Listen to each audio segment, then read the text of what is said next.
Hey everybody, listen up. I got mega huge news. Meat Eater Live is heading back out on the road. That's right. Join me and the crew. Clay Newcomb, Cal, Yanni, Spencer's going to be there. Phil the Engineer's going to be there. Meat Eater Live headed back out. Now, when you get every ticket, okay? Every ticket you buy, you get a signed copy of our new Meat Eater Outdoor Cookbook. This tour is celebrating the release of the book. Buy a ticket, get a signed copy, Meat Eater Outdoor Cookbook, wild game recipes for the grill, smoker, camp stove, and campfire, which I'll point out is a $38 value. Here's where we're going to go. April 23rd, the Mesa Art Center in Mesa, Arizona. April 24, the Balboa Theater in San Diego. April 25, the Grove in Anaheim, California. April 27, the Crest Theater in Sacramento. April 29, the Union in Salt Lake City. April 30, the Egyptian in Boise. May 1, the Wilma Theater in Missoula. May 2, the Bing Crosby Theater in Spokane, Washington. May 4, Revolution Hall in Portland, Oregon. And May 5, the last day of the tour, Pantages Theater in Tacoma, Washington. For tickets and more information, visit the events page at themeateater.com. Hope to see you at the show. Welcome to the Wired to Hunt podcast, home of the modern whitetail hunter.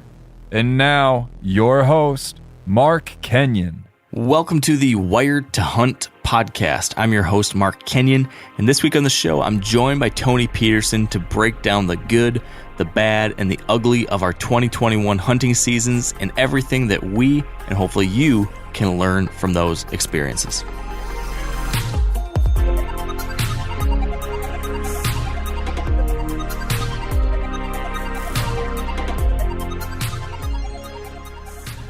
All right, welcome to the Wired to Hunt podcast brought to you by First Light. And today we're having something that I, for lack of a better term, am calling a whitetail therapy session. I'm just imagining like stepping foot into, and I've actually never been to a therapy session, so I don't know if this is actually how it goes. But from the TV version of things, I'm imagining like I'm stepping into an office and there's this kind of cushy couch in the corner and I'm being told to go sit on that couch. And then there's this really nice older lady with spectacles sitting in an office chair across from me. And I'm envisioning that person is Tony Peterson today.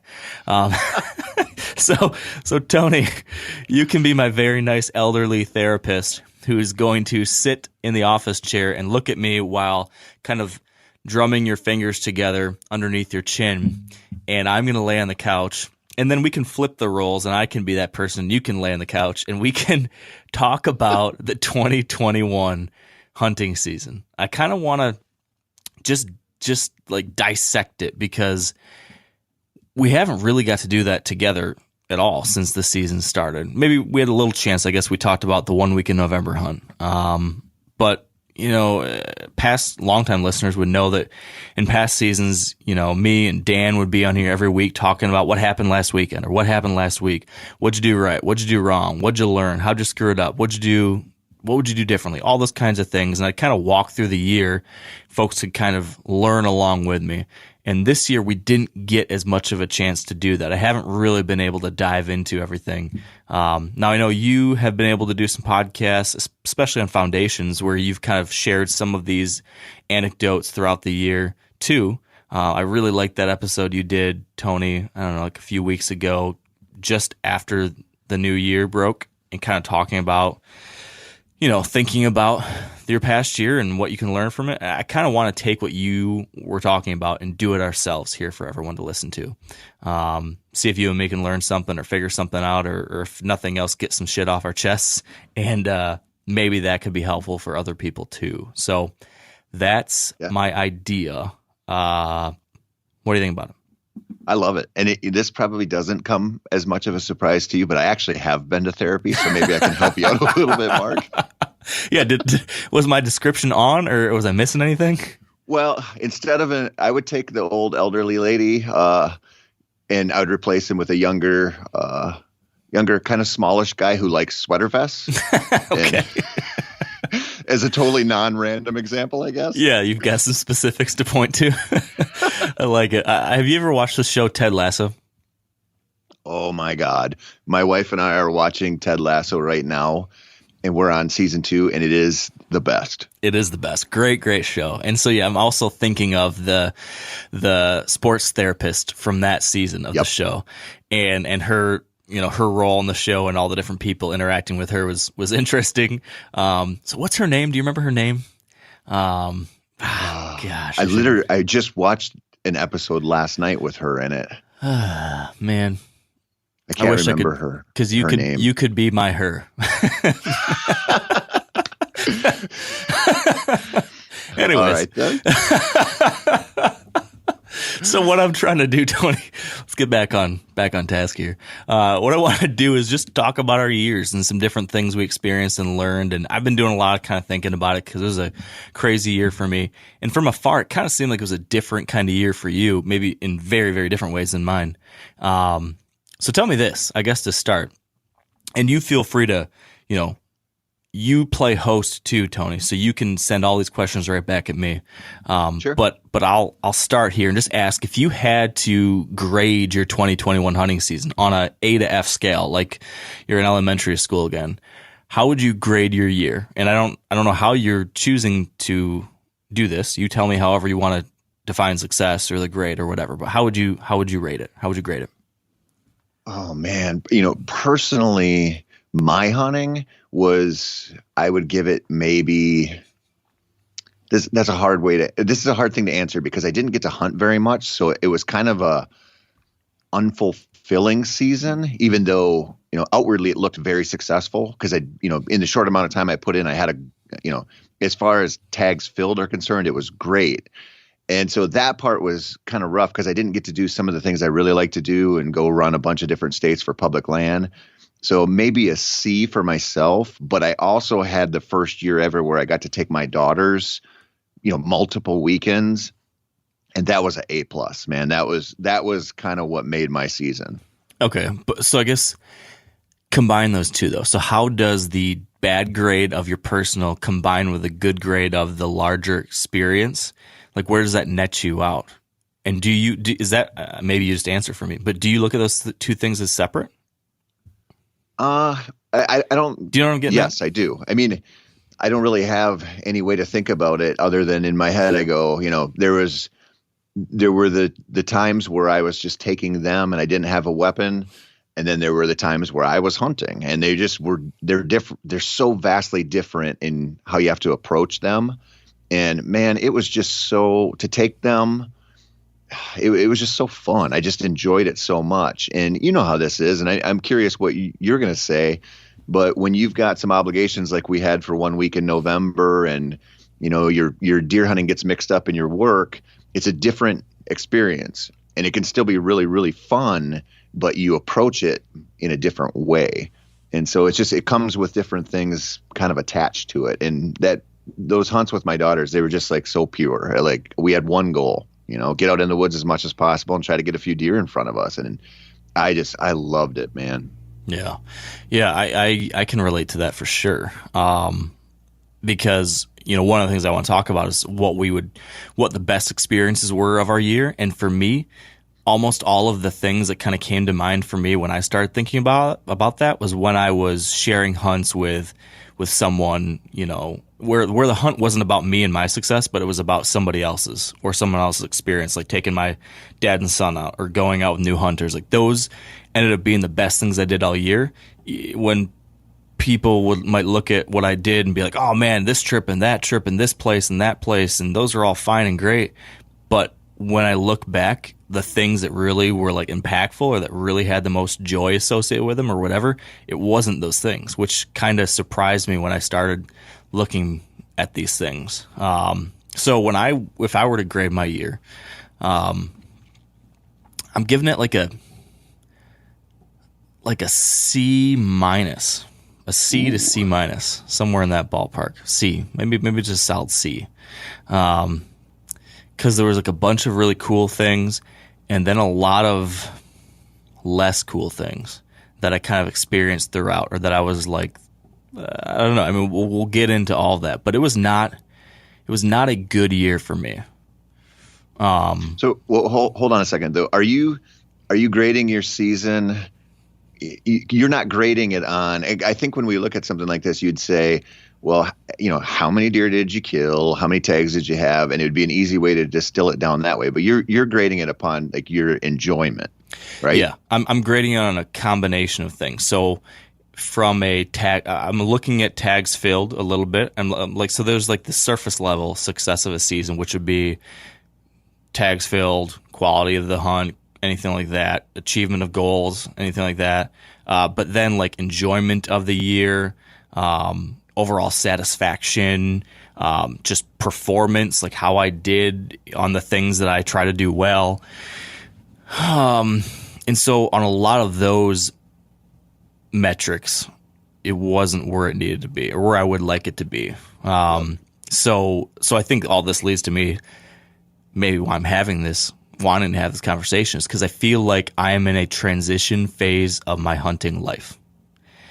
I didn't realize at the time, but now after this season, I feel like I hit some kind of transition point, like some point of inflection or something. And I guess that's why this is kind of an interesting conversation to have. So yeah, I think it was one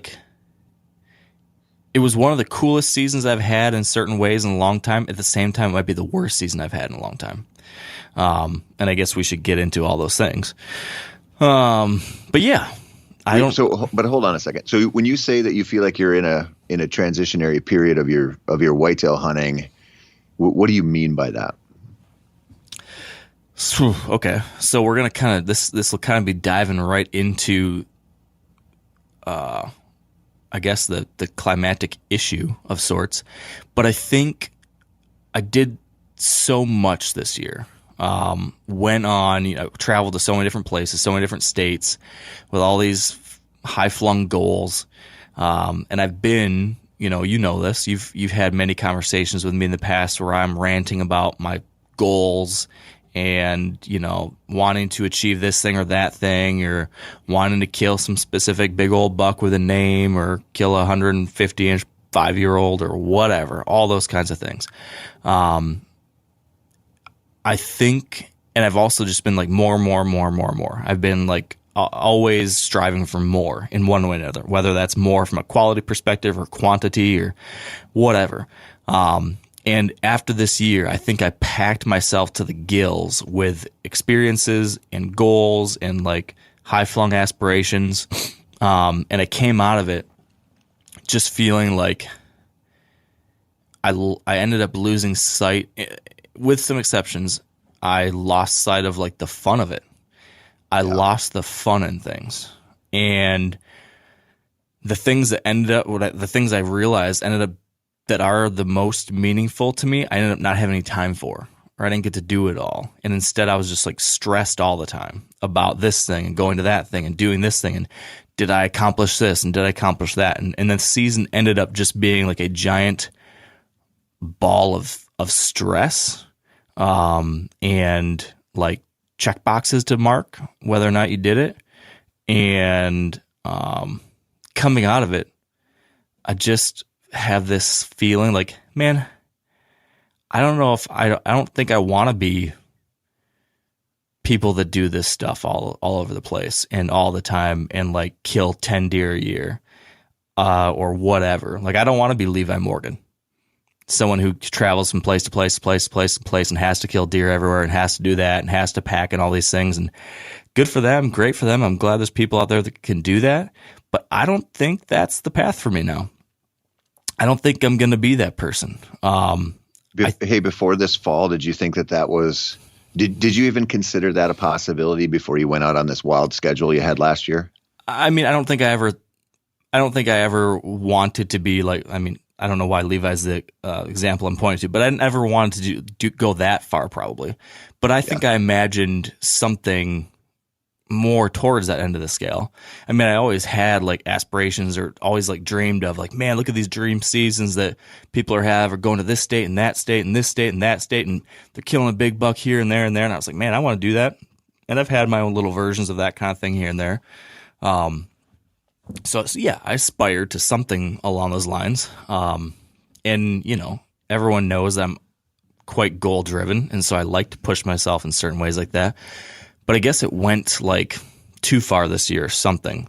And maybe that's just like where I am in, family life and personal life and all those things kind of all overlapping with then this like crazy year I had, and all those things kind of led me to like, whoa, like tap the brakes. Maybe that's not the thing I want. Does that make sense? Yeah, man. I feel like you're about 7 years behind me on this realization. And I think this, you're in a unique position, and so am I. But I think when you sort of chase that lifestyle, there's a space of life, there's a life phase where it's really good, like where you can get after it and devote a lot of time to it. But when you start having little ones at home, it changes the whole thing. And it's harder to be gone, and it's harder to just focus solely on those goals of killing big bucks here and there. It becomes something different. You realize you don't want to push it that hard. You'd rather, cut your travel in half and really enjoy it and have it be meaningful versus just like, how much can I get in 3 months every fall? Yeah. Yeah, absolutely. And then I also think like, just like the obsession with killing something too, a little bit. Like maybe I would be really happy with having 2 quote unquote successful hunts, but having great experiences throughout versus shooting for, well, I got to kill 6 big bucks or whatever to show that I'm really good at what I do and yada, yada, yada, or have good Instagram pictures and all this stuff. And I used to like have that like feeling like, oh, I should be doing that. And I've kind of found that that's like tainted stuff for me. And I'm kind of over it. Like I'm getting more and more like over the big buck thing, as crazy as that sounds. I mean, I like big bucks are cool. I'm always going to be geeked out by them and love chasing them and learning about them. I'm fascinated by deer, but I don't know. Like at one point I was like, I had like a quiet goal with like some of my friends, like, man, I'm going to shoot a 170 by the time I'm 30. Like that kind of stuff, and like, I'm over that. Like, that's just so trivial now in my mind. And so like those kinds of things, I'm just getting a little burnt out on that side of stuff. Yeah. You're preaching to the choir here, buddy. So let's unpack this a little bit more, both your experience and mine. So one of the things that made me like realize this a little bit was when I started looking at the best experiences of my year. Like, what are the things of everything I did that were my very favorite? And a couple of those things were, number one, I did a couple mentored hunts with new hunters. So these Field of Fork hunts, we just released a podcast about it, so plenty of people probably heard about this. But, I got to take out 2 folks over the course of several different weeks who were interested in learning to hunt and spend time with them, teaching them about this stuff, and then getting to go out on hunt with them and then see them have these just awesome experiences, seeing their first deer up close and then eventually getting to get a shot at one and gut their first deer and go through all those emotions and go through all that stuff.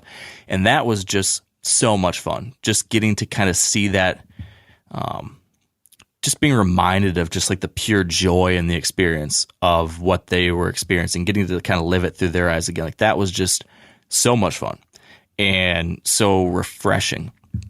Those are 2 hunts that are right at the top of my list, and I didn't get to shoot a thing. Another one of the best experiences of my year was the one evening and morning that I was able to carve out time to go hunting with my dad and take my son. And how sad is it that I only made time to have one afternoon where I could take my dad and my son up to our cabin and go up there for a night in the morning. And that was it. But that was one of the very best things I did. So there was like an eye opener for me. Man, why am I running around doing all this stuff when the thing that's most important, I only give 24 hours? Yep. So those were 2 things that stood out to me. Well, what about for you? When you think of like the best things you did this year, the best experiences, I mean, I got to believe a couple of them are taking your daughters out. Yeah. I was nervous about this past season because I knew I was saving my Minnesota and my Wisconsin tag for our 1 week in November project. So, I knew I wasn't going to hunt very much this year for myself, but I also knew my little girls were raring to go. And, it was just it felt like, maybe this is a bad comparison, but when you get a good bird dog, you just go do more stuff outside. Like a good dog just does that for you. You're like, I'm taking them for more walks. I'm taking them, shed hunting more. We're going to hunt more. We're going to go out more, do more things.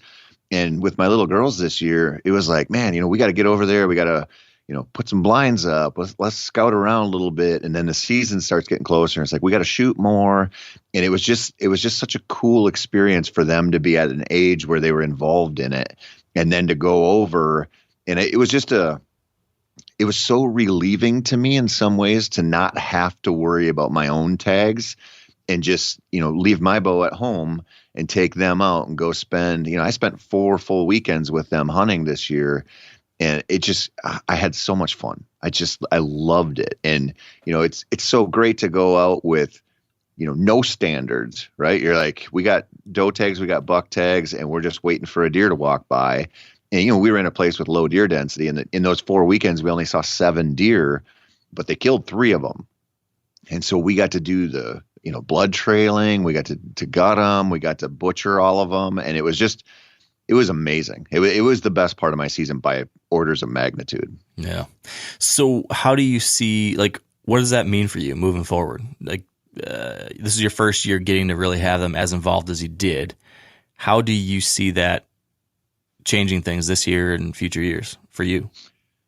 Well, I'll probably fill fewer tags and they'll fill more, I mean, as long as they want to keep going, and we're working hard on turkey season already, and getting a couple states in, and whatever they want to do, I'm game for it.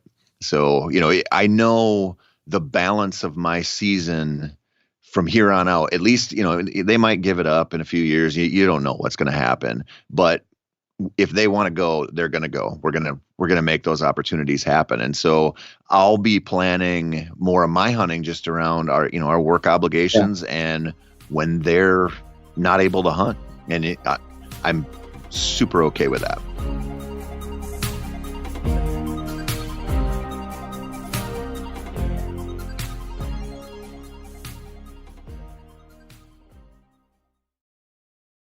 Now, a lot of you guys are familiar with the old hunting tradition of eating, some organ, the heart or a chunk of liver off the first animal you kill. I had that when I was a little kid, and it was a big deal. Organ meats were always prized by frontier people who knew the importance of getting a lot of different minerals and nutrients. And as often is the case, those guys were onto something, because organs are among the most nutrient-rich foods on the planet. And you can get the same benefits your ancestors craved via convenient daily capsules from Heart and Soil, made exclusively from regeneratively raised, grass-fed, and finished cattle. Heart and Soil's unique freeze-drying process means all those important nutrients are trapped in, ensuring you experience every one of the benefits of nature's superfood in a clean, convenient, taste-free capsule. Find out more at heartandsoil.co and make sure to use code MeatEater for 10% off your purchase. That's heartandsoil.co. Use the code MeatEater. Hey guys, turkey season is in full swing right now, and if you are planning on getting after it, make sure to pick up some MeatEater Phelps turkey calls to stuff into the old turkey vest or into your fanny pack right now. I carry a few different things. I like to use mouth calls, and I like to use pot calls. Mouth calls or diaphragms, I like them because it gives you hand-free calling, meaning when you're working a bird up close, you can have your gun on your knee, finger on the trigger, ready to roll, and still be making turkey sounds. I like pot calls. I just like pot calls. I enjoy calling with a pot call. Whatever direction you go, including a box call, which I don't personally use too much, but they're fun and great, and I started out with them. Yanni, on the other hand, one of my main turkey hunting buddies, he loves box calls. And what's funny is I'll now and then look to him and give him the look that means get out your box call and find us a turkey. So it's not that I don't like them. I have Yanni use his. Then I don't have to carry it. Go to Phelps Game Calls. Get calls that are made in the USA and get calls that'll get them close. Find yours at phelpsgamecalls.com today. So what outside of the hunts with your girls? So just the you hunts. Where were those this year? You did obviously Minnesota and Wisconsin as documented on 1 week in November. Yep. And then what else? And then North Dakota too. So that just that one. So that was way less than you usually do. Yeah. Yep. Way, I probably, I try to front load my season every year. So September is usually a really good month for me. And that might be whitetails and Western games, some kind of mix of that. And I literally never carried my own weapon into the woods the entire month of September this year, which is so unusual. So do you think, now looking back on it, did you feel like did you go too far in that direction and you missed not hunting as much for yourself? Or do you feel like, man, it was good, it was fine because of how great it is with my daughters and I'm going to keep it like this? Like, do you see that changing at all or do you see the same? I hope it bends a little more in my favor, to just sit more because, it's just, when you're wired to do it, it's hard to have those long times where you don't do it. And that's one of the things I'm struggling with. When you're wired to hunt? Yes. One of the things that I struggled with this year is just not, I have one place to hunt close to my house here and it's being developed. So by May 1st of this year, that place is totally gone. And it's been going away for the last 2 years now. And so I'm really nervous about my future for not having any, I don't have any opportunity to just go out and sit like an afternoon on a Wednesday night. You know what I mean? So I'm looking at that situation going, I don't want to rely solely on having to travel somewhere to get my fix. But that's kind of what I'm staring at. And so I need to get that figured out because you know how it is. It's you get really caught up in stuff, especially when you have a big travel schedule. And man, you start to miss just those times when you go out by the house and just go sit. It's not a big production that you have to pack for. You just grab minimal amount of gear and you've got a nice setup and it's just relaxing and a nice little break from the week. And when you don't have that, like I'm already anxious about not having that. I'm not even dealing with it yet. Yeah. So I think about that for this year a lot. Yeah. It's funny you mention that because that's like, as I was thinking through this, I was trying to kind of take note of some of the biggest mistakes or things I realized I want to do differently next year, or I guess this year now. And one of those things that stood out to me too was not enough local time because you and me both preach often about the value of traveling to hunt and going to new places and challenging yourself to get better and all that stuff, and for good reason. I think those are good things that can help you grow. We both have a lot of fun with it.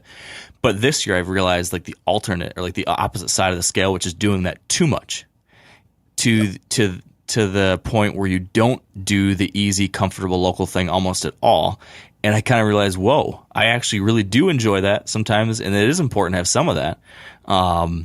Because I had very few hunts that were just the relaxing walk out the door, have a fun sit, and be back for dinner kind of stuff.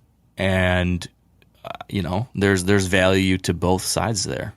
And this year kind of was a aha moment for me there for sure. So you mentioned earlier that you're in this new place where you're not as geeked about big bucks as you have been in the past. Does that mean you're gonna lower your standards and start shooting a bunch of Forkies? I did that this year, and I wouldn't say I'm necessarily going to go that far with things, but at the same time, I'm not going to be opposed to it. I mean, I had an experience, this year lowering my standards, and it was fun. I'm glad I did that with these hunts that I was on, and so part of me is yeah, that could be more possible. Part of me, also is, I think I don't know. I don't know if like I don't know if I fully figured out like what I want anymore. I think I'm still in that process. But I'm just not going to be, I don't have the crazy obsession that I used to have, in which I was like, okay, how can I get to these states where I think there's big 160s and I want to put more bucks like that on the wall, or, you know, really thinking about that a lot. I think what I'm more interested in now is how can I have some hunts that are like super interesting or fun. Yeah. So, you know, like I'm interested, like one of the good things that came out of my season was the fact that I got to go to many different places and experience these different styles of hunting. And I found like that to be fun. Like I enjoyed that side of things. Like my best hunt of the year, I think, was going to Nebraska, and I love that area out there. I love the plains. So it was in a place that I just love. And then it was also a new style of hunting that was new and just fun. Just going out there with a handheld decoy and running around like an idiot and trying to get close to one. And it was just pure type 1 stupid kid fun. And there's nothing wrong with having that sometimes. So I think I see myself starting to, not saying this will be like a night and day change, but I think I can see my seasons more and more going towards choosing hunts and locations and things more around what's just a place I want to be, or people I want to be with, or experiences like I just want to like try or have some fun with. And less so, man, I got to have a sick lease in Kansas where I can shoot 170s every year. I think at one point I thought, oh, I want to try to nail down that kind of thing. And I think now, not so much. Not that I'm not going to go to big buck states, not that I'm not going to enjoy those opportunities in different ways, but it's just not as high on my priority list as it used to be. Yeah, you're ready to go have some fun. Yeah, exactly. Isn't that what this stuff's supposed to be? Yeah. So yeah, I think that's where I'm heading, and you know what exactly that means in reality, like how that ends up playing out, I'm not sure.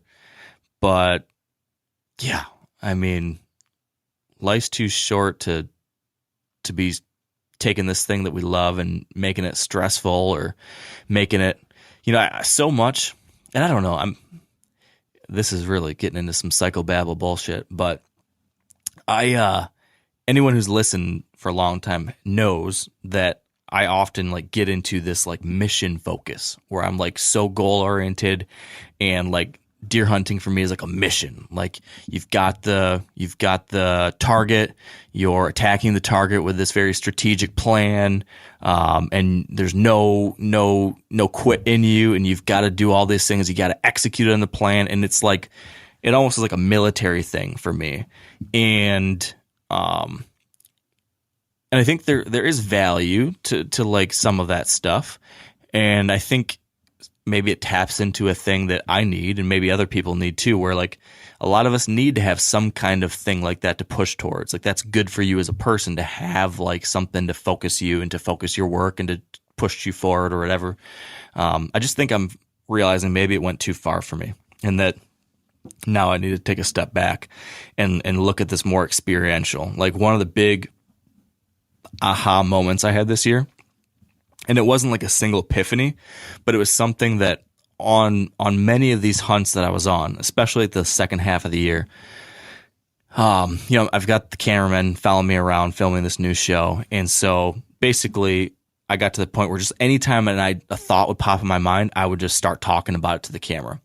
And what ended up popping up over and over again, multiple times I discussed this in many different trips, was just this kind of awakening I'm having to how the process and the experience is becoming more important to me than the outcome. And so I was kind of realizing that like obsessing over whether I'm going to kill a buck in Maine or Wisconsin is taking the fun out of it for me. And it's maybe not what should matter in the first place. Maybe looking at the process and the the learning, like, so what I ended up looking back on these hunts is like, dude, you could look at my hunt in Maine as an utter failure. I didn't see a single deer.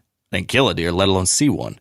But when I look at it, and once I allowed myself to start being okay with it, you could look at it and say, okay, yeah, final outcome, goal achievement, no, nothing, Zippo, you're a failure. But on the flip side, I got to learn a really cool thing. I got to spend time with some interesting people. I was in a beautiful place. And if I could like release the pressure that I was feeling to kill something, if I could just get myself to not be so dang worried about that and instead focus on the process, it was a great thing. And that's what that's like the thing I was trying to do as these hunts went along, because I had like this building pressure, like you got to shoot one. And for content, like we're in a unique situation. Like we do this for our jobs. We're supposed to showcase these things. And so, yeah, for my job, for interesting videos, probably would have been better if I would have killed more stuff. Sorry, folks. Didn't happen. But for, the reality of most of us, and the reality for me this year was, hey, you know what? You can either hate your experience because you're not getting that outcome that you think you need, or you can shift the way you look at this stuff, and you can say, whether I achieve the goal or kill a big buck or whatever, I can still really enjoy this thing for what it is. And there's value in enjoying the fact that you're going to learn something or you're going to grow. You did that podcast with Andy May recently where I know you guys talked about some things along these lines that was on my mind a lot, where you could go and you could have your super nice Iowa lease or whatever. Let's say, nothing against Iowa leases. I might have one someday, but let's say you've got your like mega big buck factory place that's all locked down, and every year there's big giant bucks out there, and you've got it all managed, and it's there, and you know how to do it, and it's comfortable, and you're going to kill big deer. Like, that's fun. I get that. I'd like to have some fun doing that kind of thing too. But I also found this year, like, maybe there's also fun in doing brand new things. Maybe there is also fun in trying to learn, in challenging yourself in new ways, and not being obsessed with the outcome of it, but being obsessed with, like, how do I learn as much as possible? How do I grow? And like, that's the fun thing. That, like, this large, I don't know if I'm articulating this right, but like, that was what this year ended up being about. Like, the good stuff on my year was all related to that stuff. The bad stuff was all related to obsessing over the outcome too much, or like screwing stuff up when I was trying to get the outcome. I'm so proud of you. You're making such progress in this therapy session, Mark. I was worried about you for a while because you're such a head case, but it seems like you're coming around, buddy. Okay, this is what I need to hear. What you're saying reminds me so much. When I was 28, 29, I can't remember.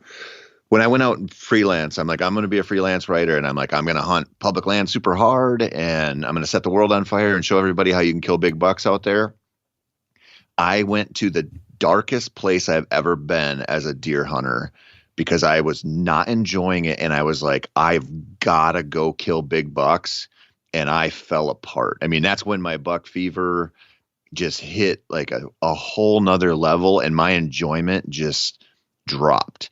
And it was like, it was a rough thing to go through, but it changed, like what you're talking about just like, I want to go places where I enjoy the experience, and, I'm going to have fun, and not just, make all these decisions based around the likelihood of encountering a really big buck.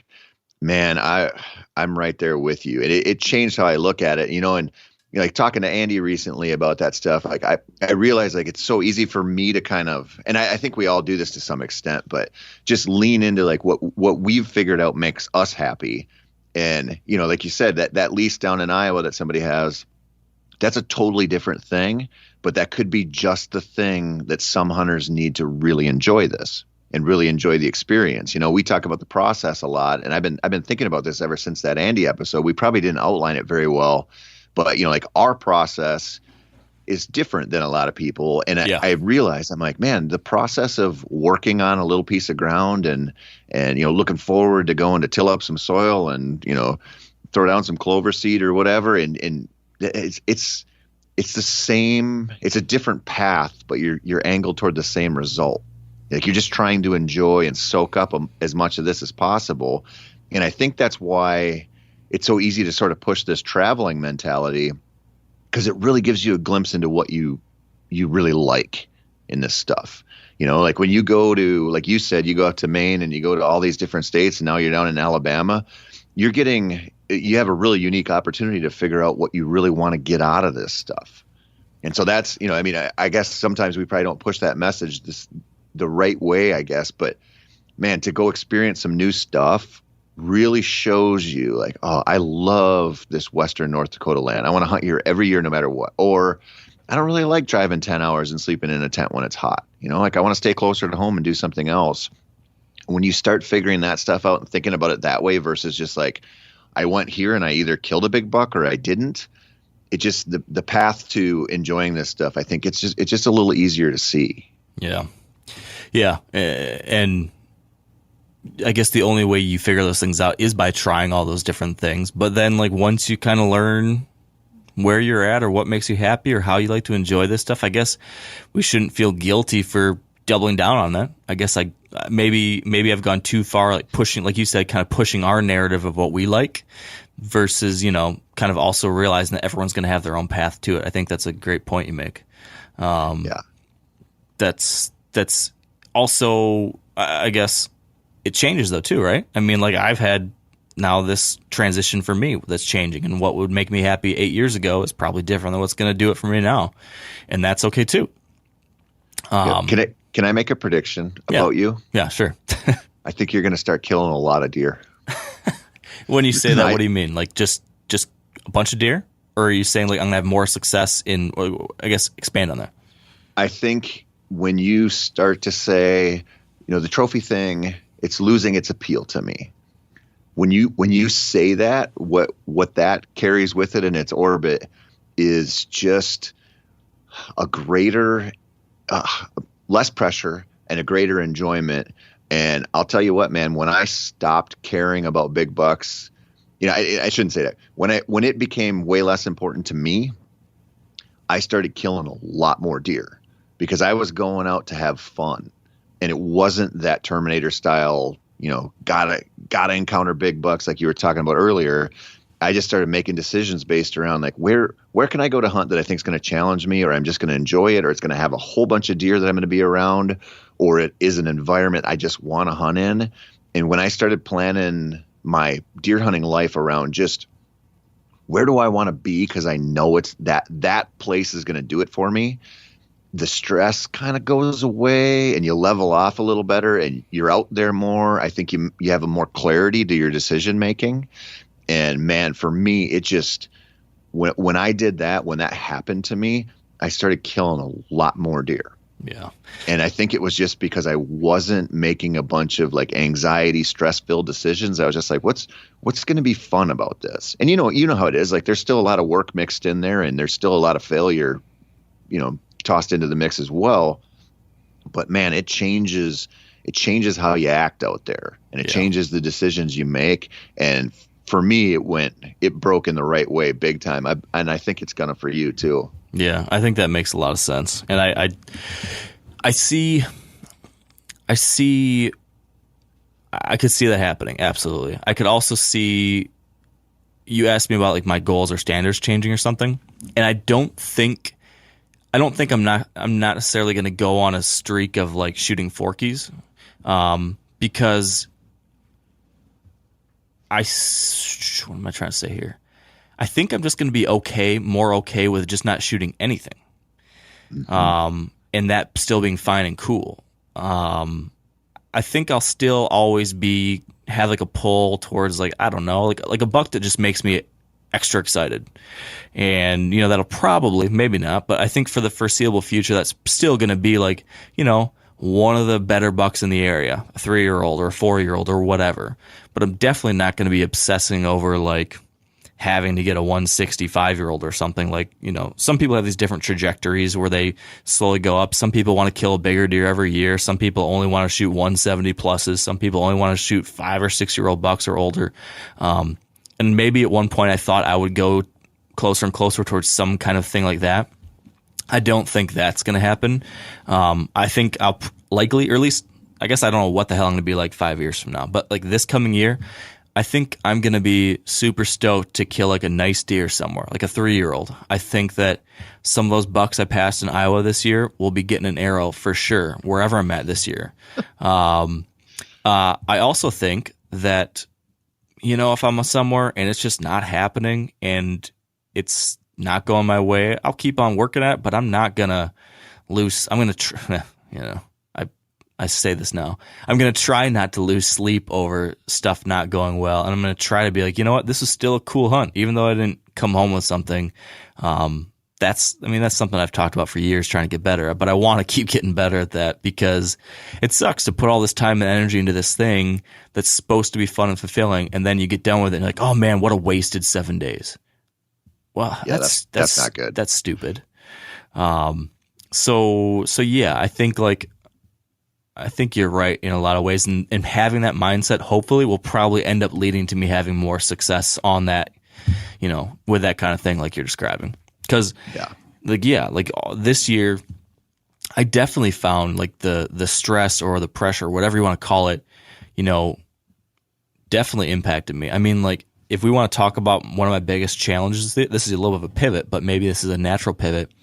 One of the biggest challenge I experienced, and I haven't really talked about this yet publicly, although like examples of it popped up throughout, was that I totally had a collapse of confidence in my shooting. And I think it began with that first hunt in DC. I wounded that doe, and I was so upset about that. I was so stressed out about that. I was so down on myself for that shot. And that being the documented ending to this show I was producing and like all the stuff it led to, and, having the cops called and just a disaster all the way around. I was so upset about that then I was like, oh God, I hope I'm not going to have like another descent into target panic like I had a handful of years ago. And I remember having these like internal conversations, like, don't let this be like a thing. Don't let this start going down that, don't let this get into your head. But of course, as soon as you start saying that shit, it's getting in your head. And so then, I go to Arkansas and I didn't have a muzzleloader. And so we had to have a muzzleloader shipped to me from Meat Eater headquarters before that hunt. And then I'm like getting it sighted in and getting it ready, like just the week before the season, week before the hunt. And it will not group well. And like, I mean, I went through so many rounds. I can't get this damn thing to group well. I went like 3 different times to different stores trying to find different sabots and bullets to try. And now I'm having like a panic of like, why can't I shoot a gun anymore? What's wrong with me? I can't shoot this damn gun. And I'm trying to figure out what's going on, if it's the scope, if it's me. And so I have this whole thing with my gun now.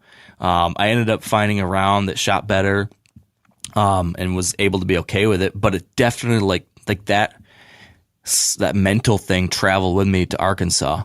And, I killed a deer there. First shot, I don't know what was the first shot or second shot. One of the shots was not great. One of the shots was perfect. But it took me 2 shots to kill this deer.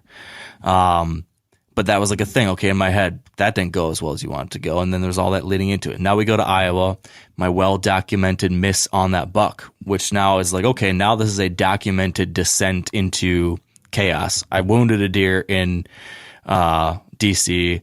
I had to take 2 shots on this deer in Arkansas. Now I missed one of the biggest bucks of my life in Iowa, where like there was so much pressure built to that moment. And finally the last day, and we all know, I've already told everyone how I felt throughout that thing. Now that happens.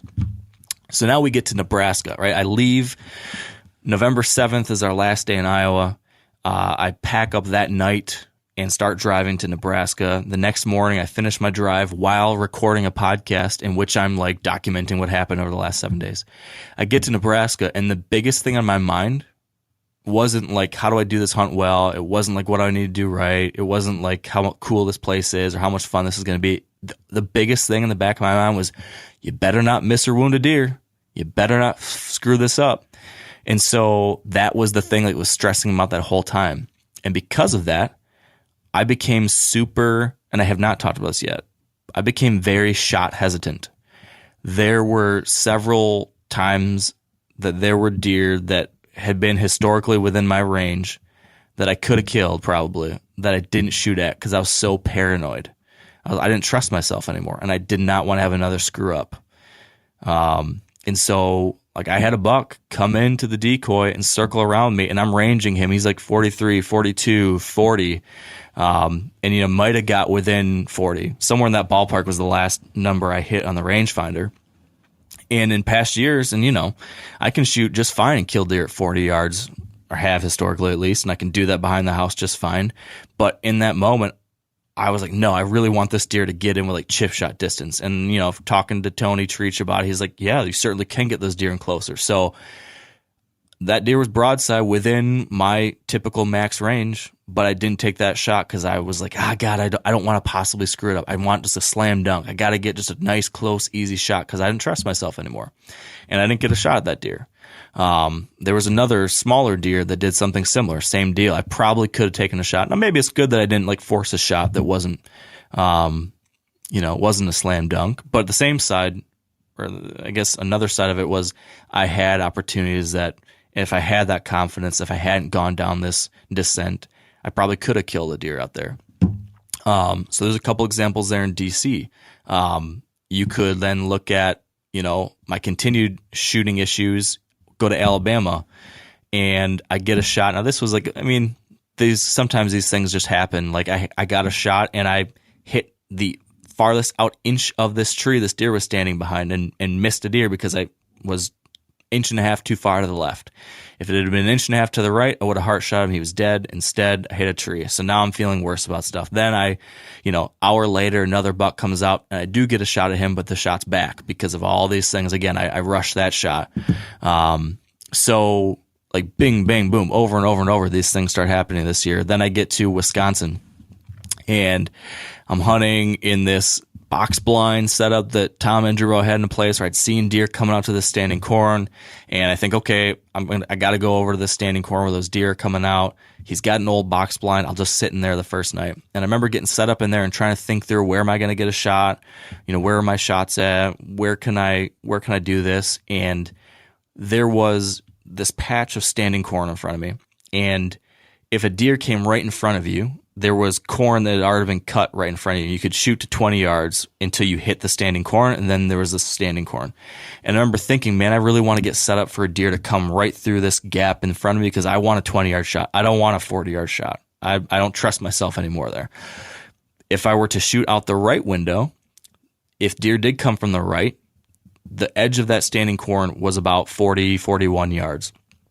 In previous years, that should have been a shot I was ready to take and could have taken, but in my heart of hearts, I was like, I don't really want to shoot a 40-yard shot in January out of a box blind and it's cold and I don't want to screw this up again. So I didn't. Now, maybe that was a good call on its own, but this is a symptom of what happened to me this year. And then lo and behold, the two shooter bucks I see that night are at that corner at 40, 41 yards, something like that, give or take.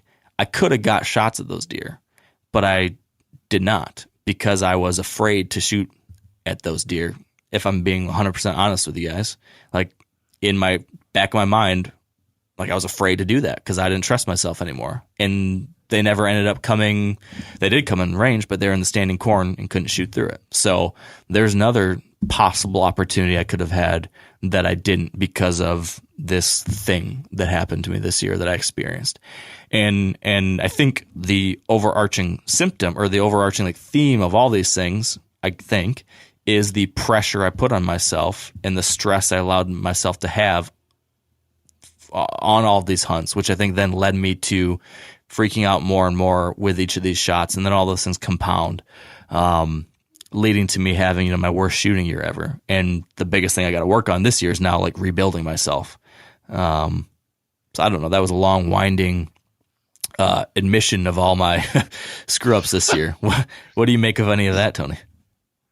Well, let me ask you this. I know what happened on that Iowa buck to some extent, right? You were trying to squeeze your way under the cameraman's bag, and it was a really big deer at the end of a kind of a rough shoot. But what about the doe in DC that you lost? What happened there?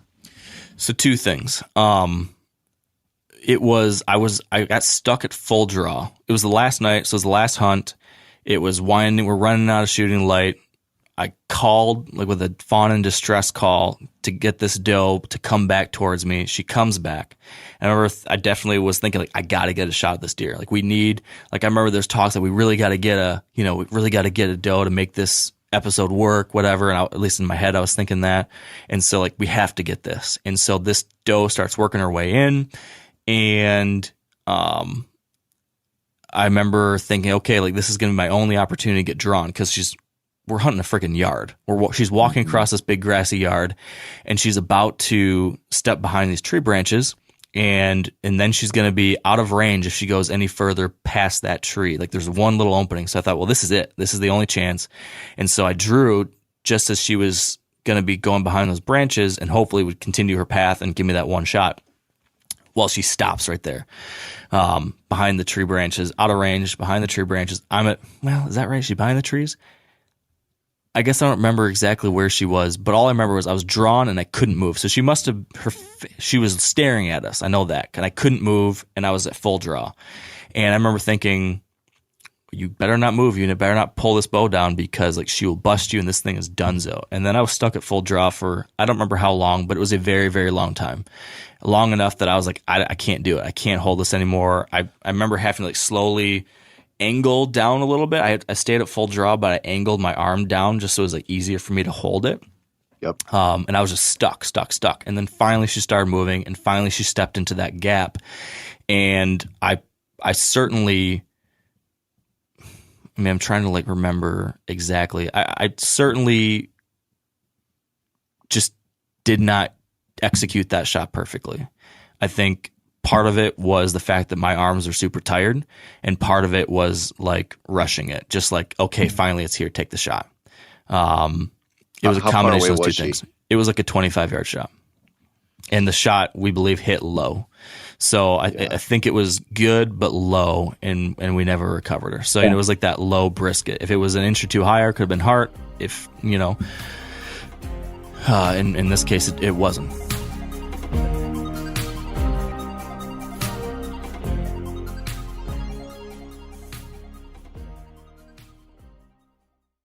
Now, a lot of you guys are familiar with the old hunting tradition of eating, some organ, the heart or a chunk of liver off the first animal you kill. I had that when I was a little kid, and it was a big deal.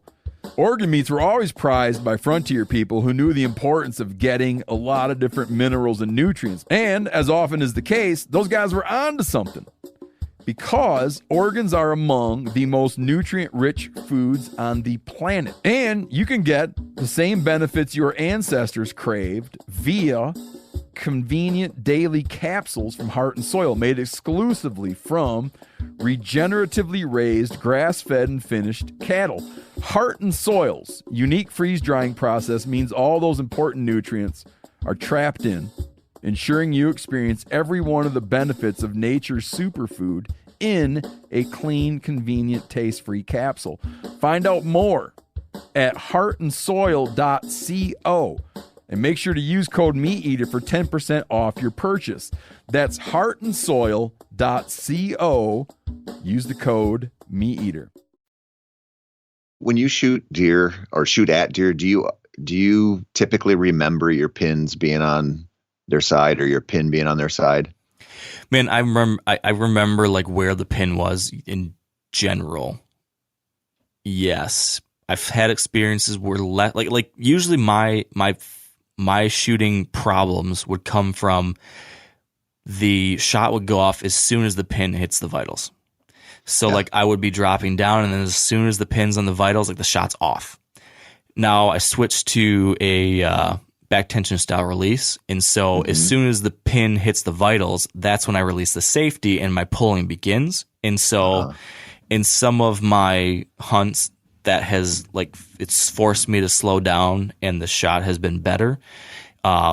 This year, I shot at 2 deer with my bow, and I think both of them I can remember the shot being there and feeling like it should have been okay, but I definitely think like my arm dropped on that doe. And I think that could be a combination of rushing and just exhaustion. And my natural, if I ever miss, whenever I do not hit the bullseye, let's say just on a target, it's usually low. Like my natural predisposition is for that arm to drop a little bit, and so the shot goes a little low. And I think that just happened to the extreme with that doe. I think that happened to a degree with that buck because of both my arm dropping and because of the finagling of physical or of trying to physically get around that backpack. But I'm sure like that was rushed a little bit too. Like I definitely did not like sit the pin on that buck's vitals for 5 seconds and make sure everything was perfect before like going. That didn't happen. That buck, I like was maneuvering, trying to get in position, finally got drawn back, bump up against the backpack, lean down more. I got the pins on the vitals, and then it was like gone. I still, with that one, I still can't explain how it missed as much as it did. Like I was not, it wasn't, there's no way I should have missed as much as I missed. And I'm telling you, I've screwed up in a lot of ways, but I did not. I wasn't like shaking. It wasn't like I couldn't hold the pins in the buck or anything. So the fact that it hit like 3 feet to the left and like a foot low or whatever makes me think that something else is involved too. Like when I released, like maybe it hit the backpack on release and bumped it down or something. So it's not to make excuses, but it's saying like something happened there that made that thing like extreme. You're shooting? What are you shooting? Like a 5-pin sight? Yeah. Yeah, 5-pin sight. I want to go back and watch that miss because I wonder if you're maybe, you might be dropping your bow arm, but you might also be trying to look at that arrow as soon as you release the shot. So that might be influencing your form a little bit, especially when you shoot at a deer. You might not notice it. You might not do it when you're target shooting. Yeah. But I've seen this happen. I've got a good buddy that I got into bow hunting probably like 12, 13 years ago. And he started out like everybody did. He had a 3 or a 4 or 5-pin sight. I can't remember, but he was shooting guts or he was shooting shoulder over and over and over again. I'm like, man, what is going on here? And what I think he was doing was he'd shoot and try to look around those pins, that rack of pins. And so I talked him into trying out a single pin sight, one vertical pin, and he got, it wasn't like instantly better, but his game of shooting deer correctly changed big time. And so sometimes when and I know like a lot of people are like, I'm not messing with a single pin sight. What you don't think about is, I can buy the right single pin sight like an HHA, and I can have one vertical pin and a entire sight window on both sides. I can see the front and the back of the deer, however I'm shooting at them. And I personally don't feel like I have to try to look for that arrow or like try to see more of the deer. And I think that we don't, some people obviously don't have a problem with it at all. But when you start sliding down that buck fever rabbit hole and you start falling apart, you're doing probably several things that are screwing up your shot that you're just not aware of. Because it's like you said, you shoot 2 times a year at deer. I don't know. There's a lot of things that can go wrong. It's kind of hard to pin down, especially when those things don't afflict you during your practice sessions. But I wonder if you consistently miss that way, it might not be you dropping your arm. It might be you picking your head up to look. Yeah, I don't know. It could be. I mean, I'm certainly willing to try something different. Because, it's not like I don't really get buck fever in like a traditional sense. Like I'm not shaking and freaking out or nervous or anything. Like I'm very like, all right, like it's business time. Like this is the thing. This is what you got to do. And I'm pretty locked in. I think the way it comes out for me is it traditionally has been just like rushing it. Just that final second or two is too fast.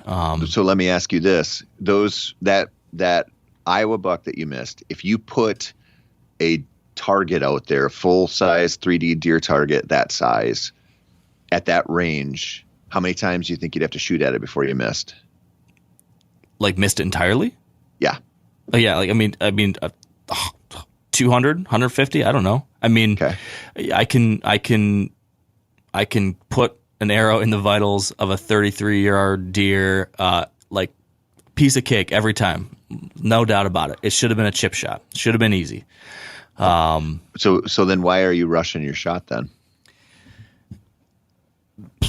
Hell if I know. I mean, it's like the body taking over in that moment. I mean, I think that... Do you know what my assessment is, Mark? Tell me. That there might be more buck fever there than you think. Yeah, and I guess what I'm saying is like what I deem traditional buck fever, being like shaking and like that kind of thing, is not my way it manifests. My manifestation is like what I just described. So yes, like there's obviously like something that makes it so that I'm not doing it perfect. No doubt about it. Well, yeah, and I've given a ton of seminars on buck fever, and I'm very familiar with it. And I just look at this and I go, if you're super confident that you would not screw that shot up on a target, there's something going on. And if you're not rushed when you're target shooting, and yet you're rushed when you're shooting at a deer, like you can feel it, and like, I did it too fast. It's the mental game isn't there quite the way you think. And that's one of the reasons why I dumbed down my shooting, because I knew if I'm shooting at a target, I can shoot a 7-pin sight target shoot all day long, no problem. But you put a heartbeat on that thing and I'm shooting, twice as fast as I should. And I just had to declutter my sight window so my target acquisition would be quicker. It was easier to float that pin. And because I knew instead of me being able to change, part of it was just changing my equipment to accommodate the fact that I was going to lose my mind. And so like what you're talking about there, mine, I was always shooting over. I wasn't shooting under. I was always shooting over because that rack of pins would hit that deer and I'd shoot before I got it down on them. And I just had to like go, I don't like this feeling of just not being able to keep my shit together when there's a deer in front of me, and just dumb the whole thing down. And man, at least for me, it was a game changer. Yeah. Yeah. Well, hey, I'm going to be working on something new this year. So that very well might be it. Yeah, I don't know. It was not fun having that loss of confidence. That's for sure. Yeah, that's a season ruiner there. Yeah. Yeah. So that was like my biggest challenge this year, was dealing with that. What about you? Did you have anything at all that you found challenging, or any big like mistake or set of mistakes or something? Like, did anything go wrong? Oh, yeah. I mean, isn't that something's always going wrong? I had an experience in North Dakota where the deer were really, really pressured. And so I felt like I was working on one buck that was coming over on the public side where I was hunting. And I set up for that deer the very first night I hunted, and he came in and it looked like I was going to have a really short, really successful hunt. And he was about, 3 steps, maybe 4, 5, 6 feet away from being in my shooting lane, perfect to my left. And the thermals got me, and he took off, and I was sitting there going, the only deer I feel like the only nice buck that I felt like I had a chance at just caught me, and the only place I felt like I had a chance at him at. And so it was like, okay, time to reinvent the wheel there. That was a sinking feeling, because I knew I wasn't working with a whole lot. And, I ended up shooting a doe later there. So it worked out okay, but it's tough when you're like, you get out there and you have those real high expectations, and you start looking around, you're like, man, I can't even hardly find one. Yeah. And if I do, he's on the wrong side of the fence. And then there's one really good one, and you go in there and it's like, you give him your best shot, and that deer's like, I got you. And you watch him run away, and it's like, now what do I do for the rest of the time? That was tough. I missed a buck in Wisconsin. So you want to talk buck fever? That buck I missed for 1 week in November, came running out, and I stopped that deer, wide open from a ground blind, and I can't remember what he was, 28, 29 yards, something like that. Just like that deer's not getting away. And my cameraman couldn't get on him because of the blind. And so I'm like, well, now he knows something's up. And that was when the panic for me set in. Cause now I'm thinking I got to let him walk. Then I got to stop him again and shoot him. And I should have, just knowing how I felt then. And you know how this is. Sometimes you just get into that mode where you're like, I'm killing that deer. Yeah. And it makes you take dumb shots sometimes. And, if you were to ask me like right now, I'd be like, is there any situation where you'd merp at a deer twice and you're going to get him? I'd be like, no, that's a train wreck waiting to happen. Well, that's exactly what I did. And man, I shot over that deer and just dumb. Like I knew when I stopped him and I couldn't shoot him where I planned to shoot him, I should have just let him go. Like I should have just been like, he got me like this, he wins. But I knew he was going to be in the wide open still and I was going to have a chance. But by then my mental faculties are gone. I'm screwed. And you can see the results. I shot right over him. And so that was a good reminder to me. Cause like what you're talking about when you almost get to the point where you don't want to shoot because you're scared of what could happen, that, I've messed around with traditional bow hunting some in my life. And I had one season where I had a good year with a recurve and it was really fun. And the next year I didn't shoot as much, and you can't half-ass that. When you're shooting with a traditional bow, it takes so much practice, and I didn't put it in. And I remember going out opening morning, and I was like 25 or something. And I had a nice 2.5-year-old come walking down the trail, and I just let him walk right by. Because I was terrified. I'm like, I don't feel like I'm there. Like I shouldn't be shooting at him. And I think about that feeling often because it's happened to me. And that, that's what happened with that buck in Wisconsin. Like in there, that little, voice in your head's like, man, this is falling apart quickly. You should probably just take this as a loss and not risk wounding him or doing something stupid. But man, that ego gets in the way and you just get into that desire to shoot and you make dumb decisions sometimes.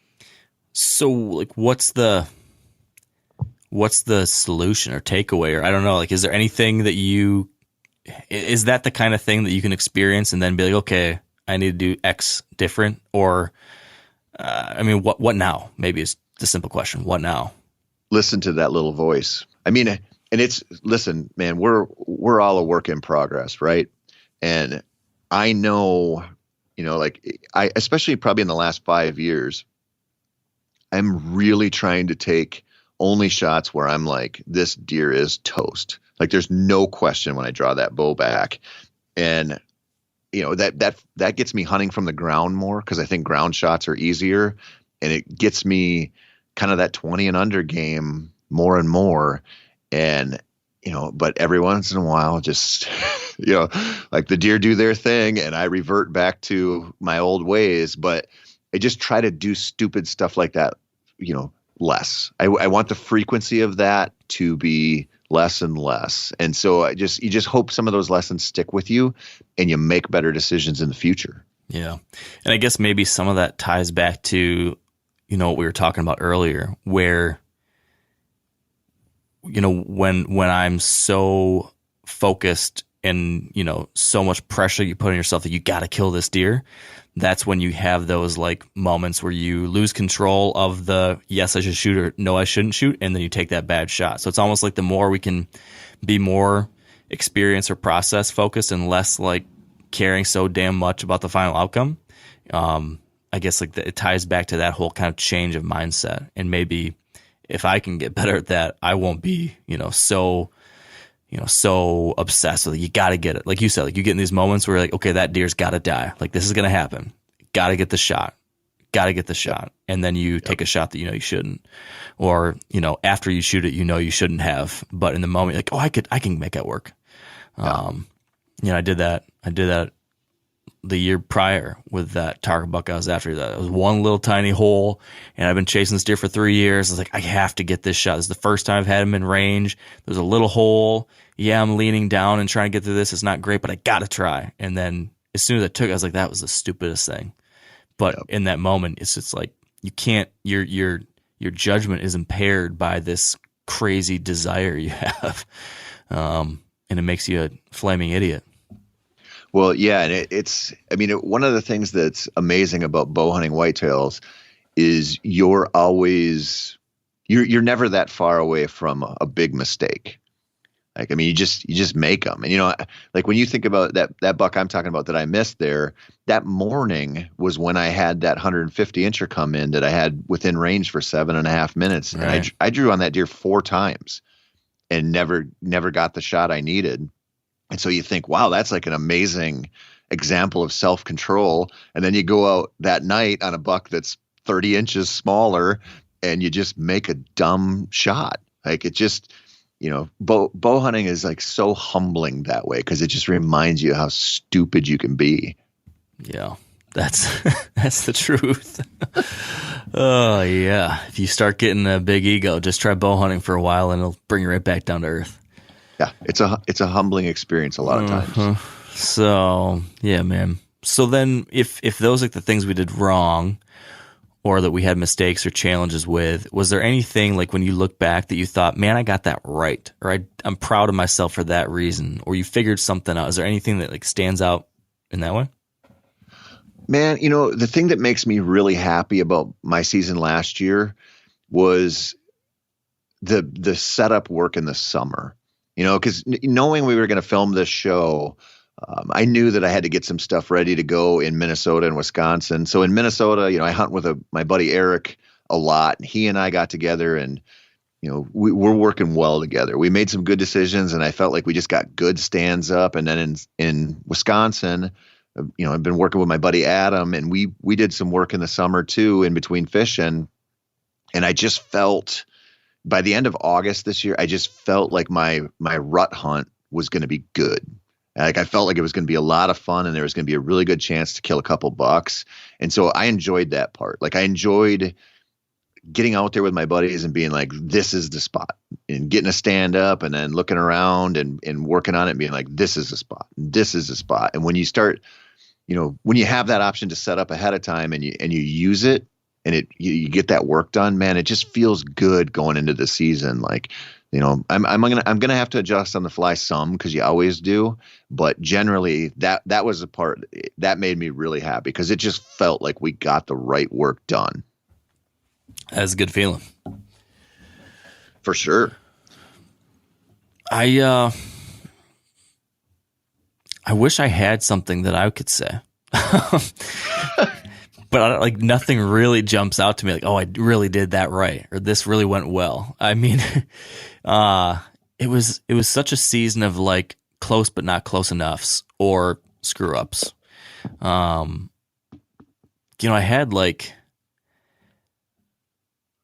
I had a lot of good bucks within shooting range. A couple I chose not to shoot. Like I talked about the Wisconsin one. I talked about the Nebraska one. I had like another Nebraska one that was, I was trying to get a shot at him. I had him at 5 yards, drawing back, and he spooked just before I came to full draw. I had a buck at 40 yards in DC, but didn't want to take a long shot there because of just how tight the property lines are and stuff. I had 2 different bucks on public land in Idaho within shooting range, but behind brush. So I mean, it was like a lot of that kind of thing. So I guess if I'm trying to like find silver linings, this if I were to stretch for a silver lining on this year, it could be that I hunted a bunch of different places, most of them brand new or challenging in some kind of way, and was able to like find deer and get within range of some good ones a bunch of times. So I mean, like you could say like that's good. The negatives I already described. But maybe maybe the best thing wasn't like I did something right. It was that I was forced to think through these things that I just talked about at the top, like the whole changing of my mindset and my goals and how I'm approaching this stuff. Maybe it was just the fact that I had to go through that, over the course of this season and start having those like thoughts and thinking through those things this year, trying to get more just focused on the experience and less obsessed with the outcome. I think maybe that's the best thing that came out of this season for me was that I had to go through some bullshit to kind of have that realization maybe. And so maybe that leads to, what you described, which is not being as stressed and enjoying it more. And that leads to the outcome being better in the end. Maybe that's my thing, I guess. But I don't know. I mean, I will tell you that I felt good about the fact that on almost all the hunts I went on in all these brand new places, like I figured them out pretty quick and I had opportunities. I didn't capitalize on all the opportunities, but I went to a bunch of new places that were all pretty darn tough, most of them, and got on deer for sure and could have killed a hell of a lot of deer and, came really damn close to, this season. It's so funny. Like if a few things went just a tiny bit different, Tony, like if there were just a few things different, an inch here, an inch there, a backpack here, a branch there, I could be looking back on this year and be like, dude, I killed 5 really nice bucks. I got on deer in all these brand new places really well. I killed some big deer. I had some good shots. I tried all these really challenging, hard things, and I figured them all out. I mean, the difference between that story and the story I'm telling you right now is not that big a difference. It's like the outcome has been teetering with just the tiniest little bit of chance or mistake or doing something just a little bit different. And I don't know, it's kind of crazy to think about that. But it's interesting, I guess. And so there's something there too to think about, I guess. I don't know what I'm not sure what to make of that, but it's interesting when you start looking back on like how this went right or wrong, and it could have been, so different. Well, I mean, yeah, that's the nature of this beast, right? Yeah. Like you need those encounters because most of them are going to break bad, right? Like most of them are not going to go your way. So the more work you put in to get closer to them and, get really good setups and hunt the way you need to, all you're doing is going, I know out of the however many, let's say half a dozen big bucks you're going to be around in the season, the better work you do, 1 or 2 of them really go your way. And that's a good year, but it's just, there's so much you just can't control. There's so much that's just going to go, that's just not going to go your way. That's going to work for them. But, if you get to that place, like you're talking about where you're like, man, I spent a lot of time around good bucks last year, then you're awful close to having some seasons strung together where you got a whole bunch of dead ones on the ground. So with all this then being said, what are you doing different in 2022, if anything? I'm going to go hunt some more public land bucks somewhere because I kind of didn't get my fix last year very well. So I'm looking at, I'm heading out here just in a little bit to go scout some public land in Minnesota that I never thought I'd deer hunt in a million years, but I just gotta give it a go. And, some of the stuff down where I hunted in Wisconsin last year where I was on private, I've been winter scouting some of the public around that area too. And so I'm not looking at, necessarily like a totally new state to try out like I usually do every year, but just trying different parts of states I've hunted quite a bit and just getting that public land fix in and seeing what I can do about hunting some new environments and some places that are just different from what I'm used to. So that's kind of my goal for this season. I like it. What about with the girls? Anything? What's the progress going to be on that front, do you think? We are going to hunt forkies and does and fawns and spike bucks and big bucks and whatever else. And, we're not there yet because there's a ton of snow over there, but we'll start heading over and, probably sometime around turkey season, getting out and just looking around, getting them into the woods and maybe put up a few cameras for the hell of it and just getting them shooting again. And they're all geeked up to hunt again. So that'll be a big part of my fall again. Sounds like fun. It sounds like a darn good time. I'm going to do 2 things on my side. I'm going to rebuild my shooting confidence, and how exactly I'm doing that is still a work in progress, but I'm going to be tearing things down and building them up again and just getting that confidence back, so that I don't have those concerns again this coming year. And then I'm going to try to organize and plan my upcoming hunting season to be more fun, better experiences, less stress, changing goals, changing how I pack stuff in, and focusing on that kind of thing, focusing on good experiences versus focusing on being the person who posts a bunch of dead deer online or has a bunch of those kinds of stories to tell. I'm not destined to be that person, and I think that's okay. And I'm going to lean into what I enjoy and find satisfaction in, and sharing those experiences for what they are, and not worry or giving a damn what anybody else thinks about that. I think that's going to be what I'm going to try to do. I think that's a good plan. On your quest to shore up your shooting, have you ever spent any real time shooting with a recurve or a longbow? No. Man, I'll tell you what I do, because I really enjoy shooting traditional bows. If I get into a place with my compounds where I'm starting to feel a little wonky and starting to get inside my head, sometimes I'll hang them up for a week or a couple days, and I'll grab one of my recurves and I'll start shooting with that, because I know I'm not going to hunt with it probably, but it sort of distills the shooting process down. It's way more difficult. And so if I get that out of my system for a couple days and then I go pick up my compound, it's like I have a high powered rifle.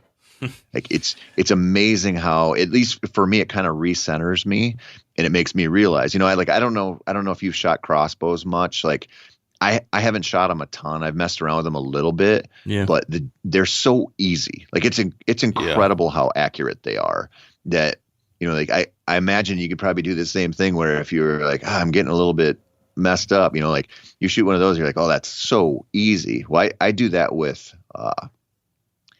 traditional bows, and I feel like it kind of helps me stave off some of the bad habits that might develop with my compound practice, and it really makes me appreciate how accurate they are. No, dude, you just totally changed my whole upcoming season. You know what I'm going to do? I'm just going to shoot a crossbow. I would have killed like $5 over 150 last year if I had a crossbow. That's what I'm doing. That was not the message I was trying to get to you. I kid. I like your idea about shooting traditional a little bit as like a palate cleanser almost.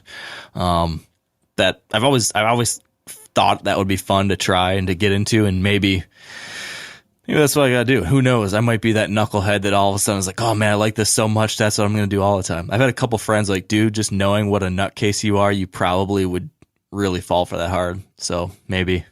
Do you have any places out there where you could potentially bowfish with your with a trad bow?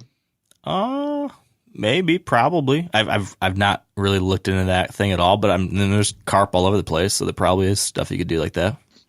I would recommend getting a recurve of some sort and getting a bow fishing setup on it, and you'll start having some fun with archery tackle. And you can get those in the right situation. If you can get those little boys out, you can shoot a fish and then have them, you just hand line them in. Yeah. And they will think that's cool. That would be probably a lot of fun. And you will think that's cool too. I could see that. I like it. That's a good idea. Well, Tony Peterson, is there any ground we have not covered that you think we should, or are we good? You are my God, what's her name? In Ted Lasso. I got to Google this just so I know, so that I can say that you are my whatever that is. Wait for it. And while you wait for it, think if there's anything else we need to cover. Her name is Sharon, Dr. Fieldstone. Sharon Fieldstone. Right? So I'm your Dr. Sharon Fieldstone. Yeah, you're my Dr. Do you think Sharon one Fieldstone. Session is enough for you to get your head right there, Mark? You tell me. You're the pro. I think we barely scratched the surface of your problems. Okay. Well, what do you say, Doc? Are we done for this session at least? We can wrap her up now, man. Yeah, we covered some good stuff. I think it's good for everybody listening to this to just think, like, what do you want to get out of next year? Like, what do you want to get out of hunting? Like, what's it going to mean to you? What do you want to do? You start thinking about that stuff and what you might do with it. It just gives you something to live on, especially this time of year when it kind of sucks to be a deer hunter, and just give you a little jump on the season, maybe. Yeah. Agreed. All right, buddy. Well, thank you for joining me here, man. This is fun. Glad I could get some stuff off my chest, and you too. And now we've got some good direction for the new year. Definitely. Thanks, man. And that will do it. So thank you all for joining us. Hope you guys took something away from these conversations. Hopefully you can relate to it in one way or another, and we can all kind of go on this journey together. So thank you for being you guys, for being a part of this community. And until next time, stay wired to hunt.